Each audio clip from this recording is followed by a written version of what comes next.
Sit, cross legs, and scoop the buttock flesh away from the sitting bones.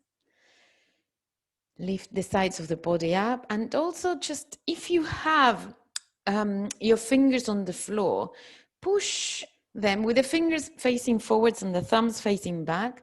Push them down and bring the elbows slightly closer towards one another. Lift the chest some more and feel the broadness across the chest and also the lift, almost as if you're coiling the armpit chest area. Push the chest and the shoulder blades more forwards, and then roll the shoulders back and down, bringing again the elbows slightly in. Still with your fingers pressing down, relax your legs. So there should be no tension around the groin area or on the soles of the feet or the ankles. And then keeping that work, so from the waist down, you're relaxing, and from the waist up, you're extending up. Bring the hands together and close your eyes. We're going to prepare for the class ahead. So settle your body, settle your brain, and then follow the spine from the tailbone all the way up, like a string of pearls, lifting one right above the other in a straight line. And then as you inhale, see if you can lift the chest over and beyond the thumbs.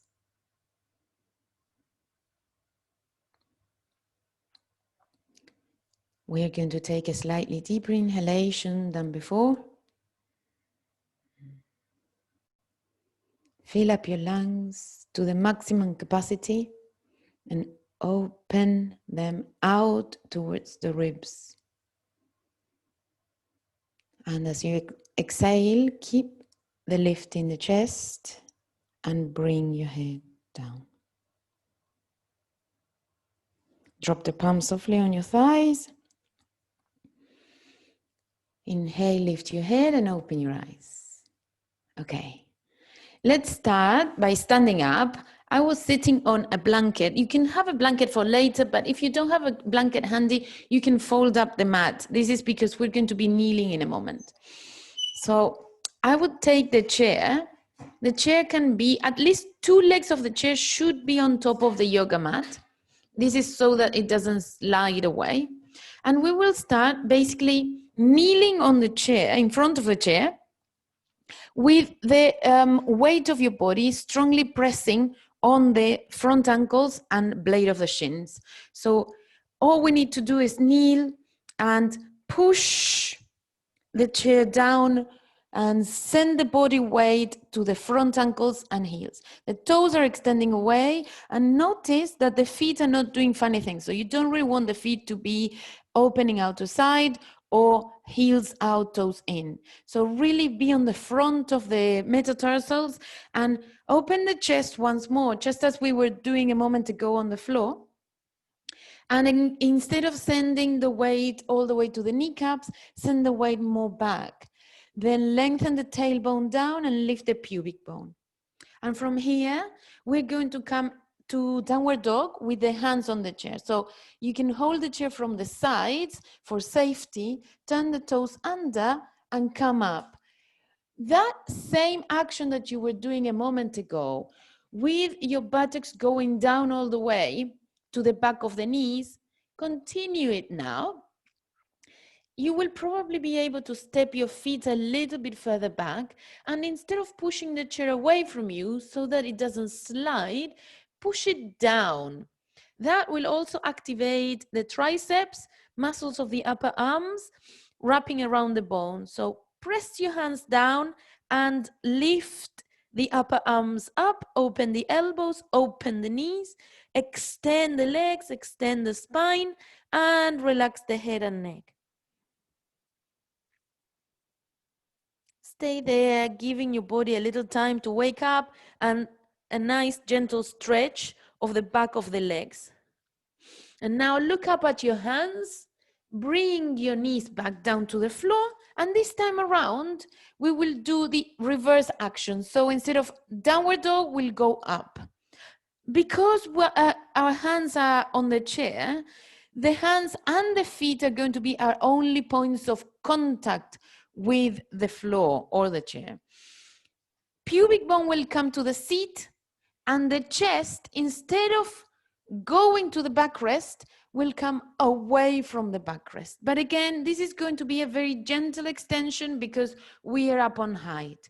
So press again the weight of your body to the heels and front ankles and shins. And then lock your elbows, start bringing the buttocks down and the pubic bone to the chair seat.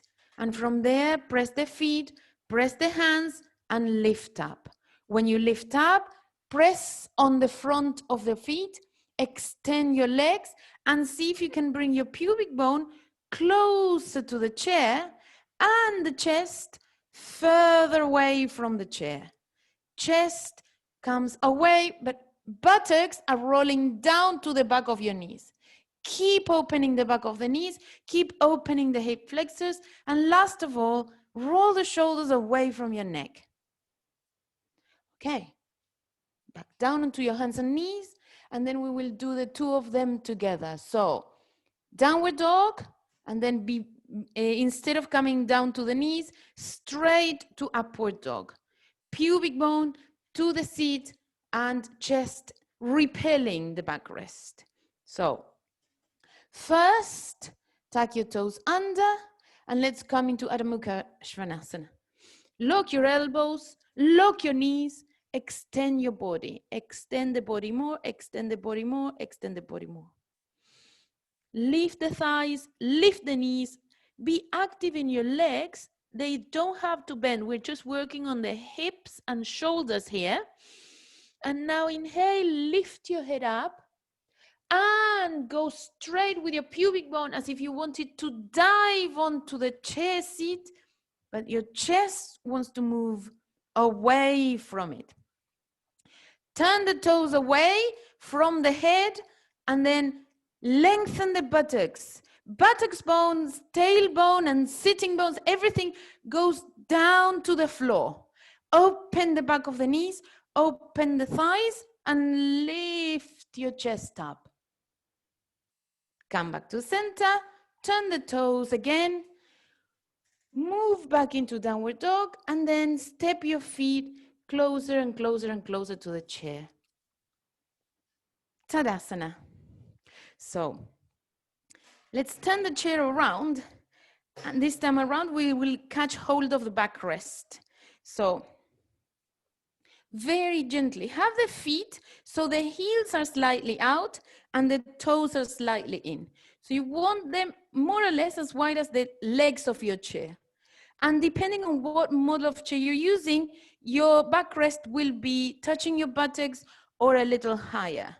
Have the two hands to the sides of the backrest and lengthen the arms down, almost as if you wanted to bury the chair on the ground, and then lift the chest more. Lift also the pubic bone and send the buttocks down. So that resistance of the arms will give you a nice lift in the chest. Carry on lifting the chest. See if you can slide your hands down, but without moving your hips, thighs forwards. You want to arms down, lift the knees, lift the pubic bone, arch your chest. The head is still tucked in between the two collarbones. Lock your elbows and now try to push out with your shoulder blades out on the way. So you don't really want to scrunch up that area between the two scapula. Come back up. Let's turn around and face the backrest of the chair. So this time we will come further away. So just like a 1 foot apart from the pubic bone to the chair. And again, turn the toes in and the heels out. Come on the toes and then lift the pubic bone, come closer to the chair, and push the chair down with your two hands. So it is a question of lifting the thighs, lifting the pubic bone over and beyond the backrest, and opening the shoulders away. So it's basically the same position as upward dog, but now we have the chair in front of us. Open the heels, open the back of the knees, lift the chest, and lift the shoulder blades, almost as if the shoulder blades were hammering your chest up. Keep locking your elbows and try to reach the ceiling with your chest. Last of all, if you can, lift your head and look up. Buttocks are rolling down to the heels. Pubic bone is lifting up away from the chair. Come back to the center. Bring your heels back to the floor. And now we will do the same asana, but with the belly on the ground. So if you have very bony pubic bone or hip bones, you can place a blanket or double your mat up. Otherwise, we will keep the hands on the seat of the chair, or if your chair has a crossbar here, you can also support your hands on there. Otherwise, we want to extend the feet away, really pin the pubic bone on the floor, and then take your hands to the seat or to that little crossbar. What we want here is to keep the legs on the ground for a moment and lift, pinning the pubic bone down, lift the chest, because we're pushing the hands down so much. So it's similar action as we were doing before. Notice how the shoulders are not coming to my neck. They are going away to my buttocks, and the pubic bone, the tailbone, the sitting bone, everything is pushing down to the ground. Lift your head, look up, roll the shoulders down, and release. We will do that one more time. Inhale, push the hands onto the seat, pin the pubic bone to the ground, and lift up. So you don't really want to have any discomfort in the lumbar. If there is, bring your hands down lower. If you don't have the crossbar, take your hands to the legs. You really want to extend the lumbar spine away from you, the buttock skin towards the heels. Activate your legs. That means push the floor down with your toenails and lengthen the buttocks as you push the chair and lift the paraspinal muscles. Lift the whole chest. Roll the shoulders and broaden the chest. And then release. So, instead of working on the hands and torso, we're not going to work on the legs. This time around, you can rest your two hands and your forehead on top, or you can simply be with your forehead on the ground and the hands by your side. We will lengthen the buttocks, the top of the buttocks down, extend the legs, and the lift of the legs is a continuation of the extension of the root of the thighs, knees, toes. Everything extends and then they lift. It doesn't matter how much they lift. What matters is that you can pin that outer hip area to the ground and then lift as a continuation of the extension. Release. And then we're going to lift one more time. Extend the legs. At the moment, the kneecaps should not be touching the ground. The pubic bone and the tailbone are both hammering down to the floor, and then extend the legs and start lifting them away as a continuation or as a consequence of so much extension. Flare your toes and extend those legs some more. And then release. Take a moment to breathe in and out. And now we are going to catch both legs together. If your knees are okay, you can do that both legs together. If your knees don't like this action, this is bow pose, where we flex the foot, catch the ankle, and then start lifting. What I would suggest is only one hand and then kick with the other hand. Okay, so this is one hand is going to support you and the action is not so intense. Otherwise, we will do the two legs together. Well, first of all, we need to focus on the lower abdomen. That is going to be our point of contact with the floor. So lower abdomen and pubic bone really need to pin to the ground. And then we will come with the two legs, or only one at a time, to the heels, heels to the buttocks, sorry, heels to the buttocks, flex the feet, and one more time, extend the buttock skin away from you. Then see if you can catch both legs at the same time, unless you're doing one at a time. And one more time, rearrange your pubic bone so that you're really taking it down, and buttock bones are lengthening to the back of the knees. Now, we will start kicking the shins away from my buttocks, but the arms don't need to be bent. So the shoulders are coming away from my neck, arms are locked, and legs are starting to push away from my buttocks. So push your legs away from your buttocks. Inhale and a little more. Don't stop breathing, kick away. Kick the shins away.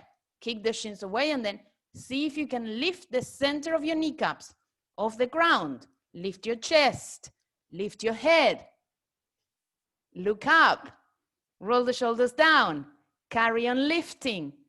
And then release. If you have done one leg, now it's the time to do the other. So if you have done the two of them together, you will repeat.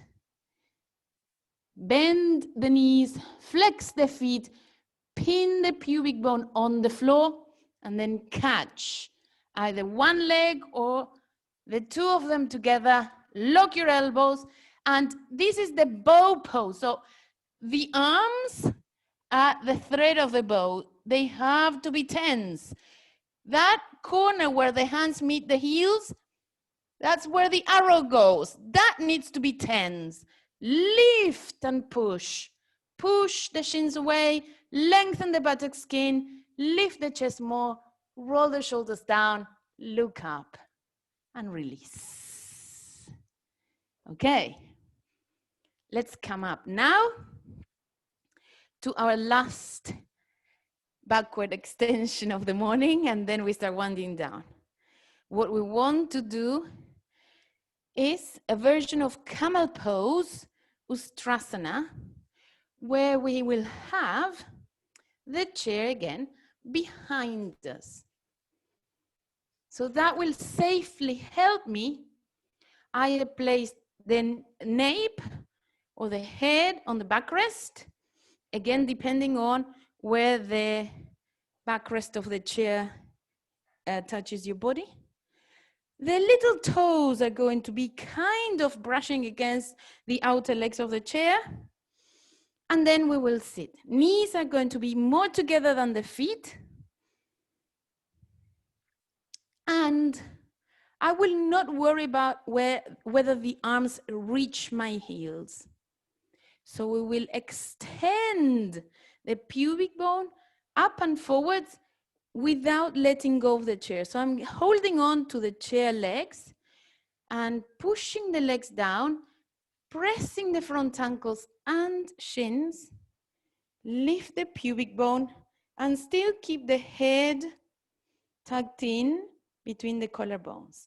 It's important that you lengthen the tailbone down, lengthen the skin of your buttocks to the back of the knees, and lift the chest. Use your arms to push the chair down and push your body weight to the ankles. Come back down. This time around, we will try to lengthen the head and find the chair. Find the chair behind you. So again, don't let go of the legs of the chair.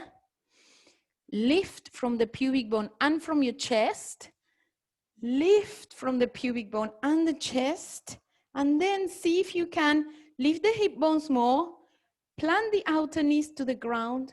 Lift the hip bones. Lift the center of your chest.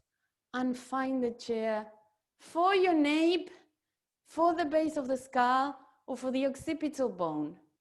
But rest the head there. The head is usually very heavy to hold, and it tenses our neck. So push the chair down with your arms and roll the shoulders away from your neck. Lift the chest more. Press the front ankles super strongly down, and then inhale, come back up, and sit down. Okay. Take a few moments so that the heartbeat comes back to neutral. And when you're ready, we will turn the chair around. I will show you from the side because it's better to see from the side. Just to release the back, we will take the legs wide as the legs of the chair if possible. And we'll try to emulate a tortoise shell, specifically opening the lumbar spine. After all these arches of the back, we want to do the reverse action. So we will come down with the arms between my knees. I'm diving between my two legs. If you can reach the chair legs, get the chair legs. And then with your arms, you're going to pull from the chair. Sitting bones are going down and my inner thighs are squeezing into my body. So the resistance is between the arms and the legs. The head is relaxing, the neck is relaxing, but my arms are pulling from the legs of the chair. The buttock bones are sitting down more, and the knees and thighs are squeezing, like sandwiching my torso. Each exhalation breath, send it to the lumbar spine. This is a very useful exercise as well. If you have been sitting in front of the computer for a long time, lengthen your arms, pull yourselves up, almost as if you wanted to sit up, but the arms are stopping you, and the legs are stopping you too. And then release, come back up. And then last of all, we do a very, very brief Shavasana where the legs can go, the calf muscles can go on top of the chair. If you need a jumper or extra layers, because we're cooling down now. So I would like for you to have either your legs completely flat on the ground as the classical version of Shavasana, or legs up on the chair, and that will release any more tension that may have been accumulated. If you have anything kind of heavyish handy, for instance, I have that blanket, but you can use a book, or you can use, I don't know, a yoga brick or something that is adding a little bit extra weight on the lower abdomen to spread the kidney area, to spread the spine, release any gripping, any tension that may still be tingling and bothering you there. And then once you can do that also when your legs are straight. You don't have to do it only when your legs are on the chair. Allow the legs to roll out, allow the arms to roll out, lengthen the base of the skull away from your shoulders, shoulders away from your neck, and then flatten the waist on the ground, almost as if you wanted to create a valley on your abdomen area.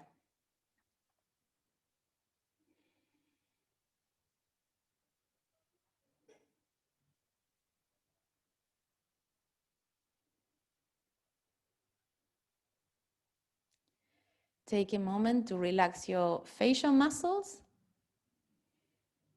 the tongue,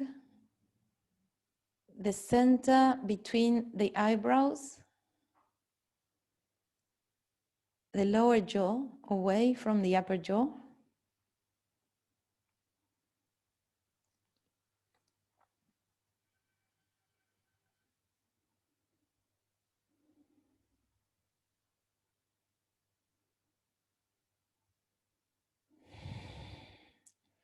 Breathe out to target the outer sides of the waist, the back of the waist, the top of the gluteal muscles.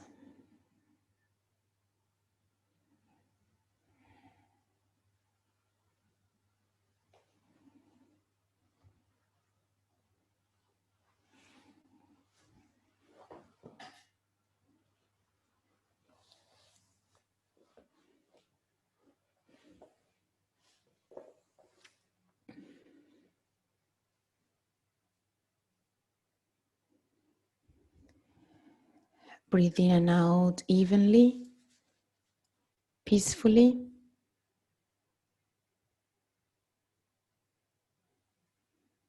And try to relax, let go of any tension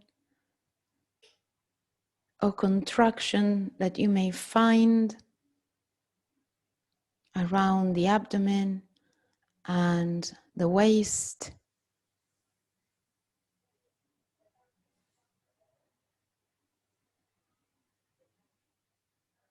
And then very gently, if you have something on your abdomen, remove it to the left side of you.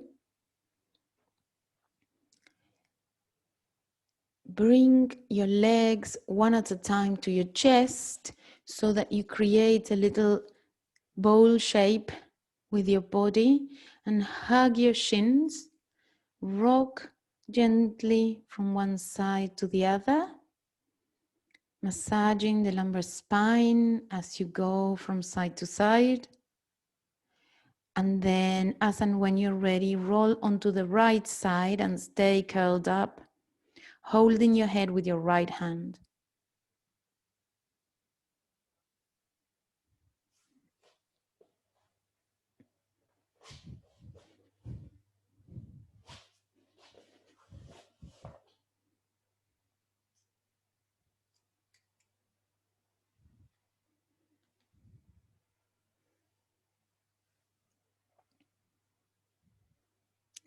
Last of all, when you're ready, press the left hand on the ground and come back up to a sitting position, bringing your head back at last. Thank your body and mind for being healthy enough to allow you to do this yoga session today.